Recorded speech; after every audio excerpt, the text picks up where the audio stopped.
এই যে হুজুরটার ছবি দেখেন, এর নাম আমানুল্লাহ। নেত্রকোনা জেলায় ফ্ল্যাট বাসা ভাড়া নিয়ে মহিলা মাদ্রাসা চালায়। বউ আছে, একটা 5 মাসের বাচ্চাও আছে। এই বদমাইশটা তার মাদ্রাসার 12 বছরের এক কিশোরীকে ধর্ষণ করে অন্তঃসত্ত্বা বানিয়েছে।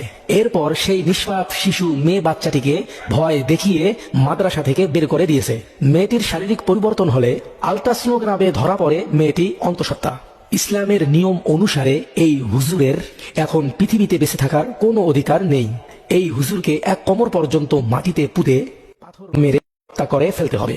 হতাশার বিষয় হলো, শরঈ বিচার তো দূরের কথা, বাংলাদেশে এইসব মাদ্রাসা দেওয়ার জন্য কোনো নিয়ম কানুন, কোনো নিবন্ধন, কোনো রেজিস্ট্রেশন, কোনো অথরিটি কিছুই লাগে না।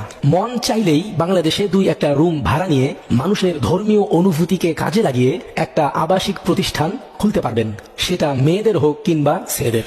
বিশেষ করে কওমি মহিলা মাদ্রাসাগুলোতে সরকার ও প্রশাসনের কঠোর নজরদারির আওতায় আনা জরুরি। এই জন্য যে কোনো পদক্ষেপ সরকারের নেওয়া উচিত। মজার বিষয় হচ্ছে, এইসব ঘটনার প্রতিবাদ করলেই হুজুরদের মধ্যে এক গ্রুপ তেরে ফুরে আসে, বলে যে স্কুল কলেজ দেখেন না। তাহলে বোঝেন কি পরিমাণ জাহিলেরা।